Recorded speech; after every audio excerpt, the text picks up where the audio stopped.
तुम क्या सोचते हो? यहाँ झूठ बोलकर, दूसरे को फंसा कर, रिश्वत देकर, पाप करके तुम बच जाओगे?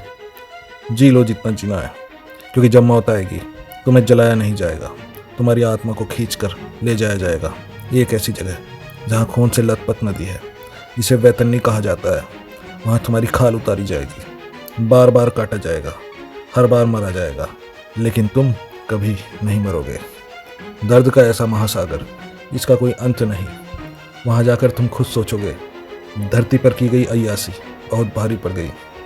वहाँ झूठ बोलने की सजा सांपों और मगरमच्छों के जरिए मिलेगी, जो तुम्हारे जिस्म को नहीं, तुम्हारी आत्मा को नोच नोच कर खाएंगे। अगर बचना चाहते हो तो यह वीडियो अंत तक जरूर देखना, शायद इसी में छिपा है तुम्हारी आत्मा की पीड़ा का अंतिम समाधान। आप देख रहे हैं धर्मयोगी, जहाँ पाप के बाद की सच्ची सच्चाई दिखाई जाती है। मरने के बाद क्या होता है? कहाँ जाती है आत्मा? क्या स्वर्ग या नर, या सिर्फ कल्पना है? लेकिन अगर मैं कहूँ कि हमारे शास्त्रों में इसका एक ऐसा भयावह वर्णन है जिसे सुनकर अच्छे अच्छों के रोंगटे खड़े हो जाएं। वैतरणी नदी, जो मरने के बाद आत्मा को नर्क ले जाती है। लेकिन ये नदी जल से नहीं, खून, मवाद और पाप से बहती है। इसमें लावा बहता है। आज हम जानेंगे गरुड़ पुराण की उस सच्चाई को और उन लोगों के रियल अनुभव जो मौत को छूकर वापस लौटे।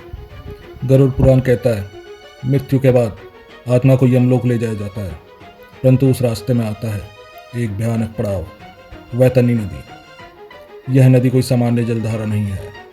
यह 100 योजन चौड़ी है और इसमें बहता है गाढ़ा काला खून, मवाद और जहर। पापी आत्मा जैसे ही किनारे पर पहुंचती है, नदी की लहरें गरजने लगती हैं, जैसे पूछ रही हो, तेरे पापों का हिसाब लाया है? पापियों के लिए वैतरणी, यह नदी सिर्फ देखने में डरावनी नहीं है। इसमें मगरमच्छ, जहरीले सांप और मांस खाने वाले राक्षस तैरते हैं। जैसे ही आत्मा नदी में कदम रखती है, उसका पूरा शरीर जलने लगता है। आत्मा चिल्लाती है, लेकिन कोई सुनने वाला नहीं।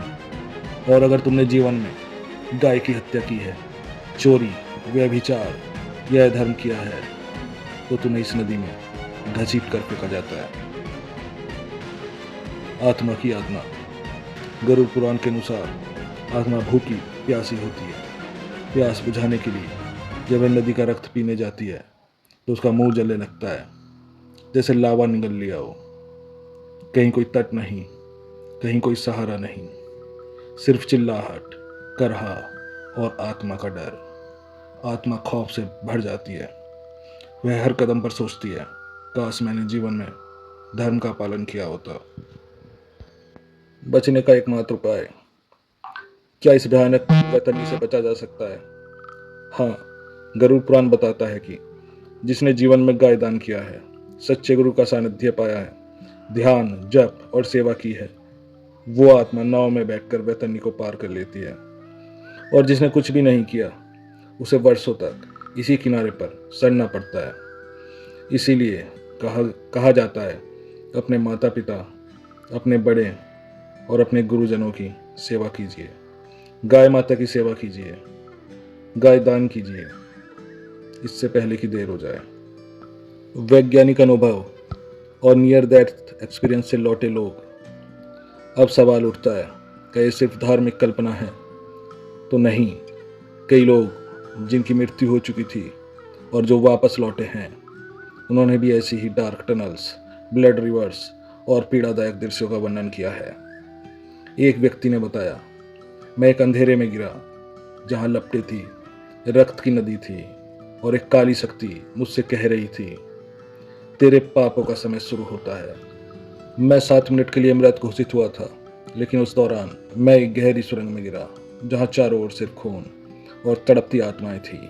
एक और महिला ने बताया, मैंने एक नदी देखी जिसमें गिरती हुई मैं, हर तरफ काले धुएं और एक आवाज, तेरे पापों का समय अब शुरू हुआ।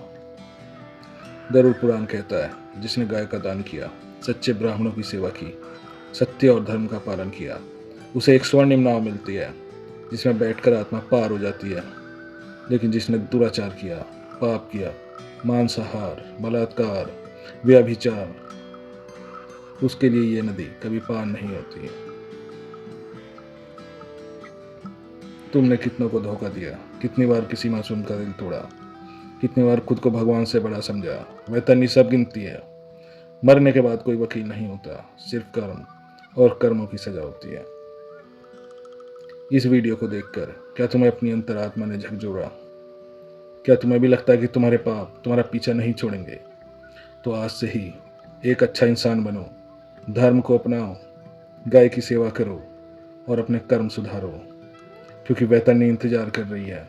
पर जिन्होंने अपने जीवन में गौ माता को दान किया होता है, उनके लिए वैतरणी की ज्वाला भी ठंडी हो जाती है। गौ माता स्वर्ण नाव बनकर स्वयं आ जाती है और आत्मा को इस नर्क नदी से सहजता से पार करती है। गौदान, गाय का दान को गरुड़ पुराण, विष्णु धर्म सूत्र और महाभारत जैसे अनेक धर्म ग्रंथों में वैतरणी नदी पार करने का सर्वोत्तम साधन बताया गया है। यह एकमात्र धार्मिक क्रिया नहीं, बल्कि मृत्यु के बाद की सबसे डरावनी यात्रा में रक्षा कवच मानी गई है। वैतरणी नदी पार करने में गोदान के लाभ है। स्वर्णमयी गौ माता नाव बनकर साथ देती है। जब पापी आत्मा वैतरणी नदी के किनारे पहुंचती है, तब नदी का रूप इतना भयावह होता है कि आत्मा कांप उठती है। खून की लहरें, मगरमच्छ, नाग, चिल्लाती भूतों से भरी नदी। उस समय जिसने सच्चे भाव से गोदान किया होता है, गौ माता स्वयं आकर दिव्य रूप में नाव बन जाती है। आत्मा उस गाय के ऊपर चढ़कर बिना किसी कष्ट के नदी पार कर जाती है। सांप, मगरमच्छ और यमदूत आत्मा को छू भी नहीं पाते। जिन लोगों ने गौ की सेवा और दान किया होता है, उन्हें वैतरणी पार करते हुए कोई यमदूत, राक्षस या जल प्राणी हानि नहीं पहुंचा सकता। पाप नाश और मोक्ष का द्वार खुलता है। गौ को माता कहा गया है क्योंकि वह मोक्ष का मार्ग प्रशस्त करती है। गरुड़ पुराण के अनुसार गोदानम मूलम सर्वगस्य, गोदान स्वर्ग प्राप्ति का मूल कारण है। वैतरणी की पीड़ा छू तक नहीं पाती। जो वैतरणी पार नहीं कर पाते, उनकी आत्मा को नहीं मिलता अगला जन्म, ना ही कोई मुक्ति। केवल तड़प, केवल चीखे और वैतरणी की गहराइयों में एक अंतहीन सजा। अंतिम संदेश।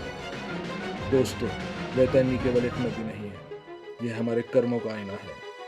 अगर आपने जीवन में पाप किया है, तो वैतरणी आपकी प्रतीक्षा कर रही है। लेकिन अगर आज से आपने सेवा, दया, गुरु का अनुसरण और धर्म का पालन शुरू कर दिया, तो शायद वो रक्त की नदी कल अमृतधारा बन जाए। पार करना क्यों जरूरी है? आत्मा को यमलोक के अन्य पड़ावों, नर्क या स्वर्ग तक पहुंचने के लिए वैतरणी को पार करना ही होगा। पुण्य आत्माएं इस नदी को ऐसे पार कर जाती हैं जैसे सुगंधित फूलों से भरी शांत धारा हो। लेकिन पापी आत्माओं को इसमें डूबना, खींचा जाना और बार बार यातनाएं सहनी पड़ती हैं। नदी के रक्षक और यातना देने वाले प्राणी, नदी में यमदूत, भयानक जल जंतु और कीटाणु रूपी दैत्य आत्मा को पकड़कर नोचते हैं। कुछ ग्रंथों के अनुसार आत्मा को रस्सियों से बांधकर इस नदी में घसीटा जाता है। अगर आत्मा वैतरणी नदी पार नहीं कर पाती तो उसका क्या होता है? गरुड़ पुराण और अन्य ग्रंथों के अनुसार वैतरणी नदी को पार करना मृत्यु के बाद आत्मा की यमलोक की यात्रा में एक महत्वपूर्ण पड़ाव है। इसे पार न कर पाने का अर्थ है आत्मा की यात्रा में रुकावट, यातना और अंतरात्मिक पीड़ा। आत्मा कब तक फंसी रहती है? जब तक पाप का फल चुकता न हो जाए। आत्मा वैतरणी नदी के तट पर फंसी रहती है। यमदूत उसे बार बार नदी में घसीटते हैं, डुबोते हैं और नोचते हैं। ये पीड़ा तब तक चलती है जब तक उसके पाप का बोझ कम नहीं हो जाता। परिवार द्वारा किए गए कर्म असर डालते हैं। यदि मृत आत्मा के परिवारजन श्राद्ध, पिंडदान और विशेष गोदान जैसे कर्म करते हैं, तो आत्मा को वैतरणी पार करने में मदद मिलती है। विशेषकर एक अनुष्ठान, वैतरणी तीर्थ का गोदान, आत्मा को तुरंत राहत देता है। सैकड़ों वर्षों तक भी फंसी रह सकती है। ग्रंथों में बताया गया है, यदि आत्मा ने जीवन में बहुत गंभीर पाप किए हों, हत्या, विश्वासघात, अधर्म, और यदि कोई संसार में उसे याद करने वाला या तर्पण करने वाला ना बचे, तो वह आत्मा सैकड़ों वर्षों तक वैतरणी में फंसी रह सकती है और बार बार यातनाएं भोगती है। अगर तुम सोचते हो कि मौत के बाद सब खत्म हो जाता है, तो वैतरणी तुम्हारा इंतजार कर रही है, जहाँ खौलता लहू, मवाद और यमदूतों की चीखें आत्मा को निगलती हैं और वहाँ से लौट कर कोई नहीं आता। क्या तुम तैयार हो उस सच का सामना करने जो तुम्हारे शरीर के बाद शुरू होता है? ऐसे ही और रहस्य को जानने के लिए अभी सब्सक्राइब करो धर्म योगी को।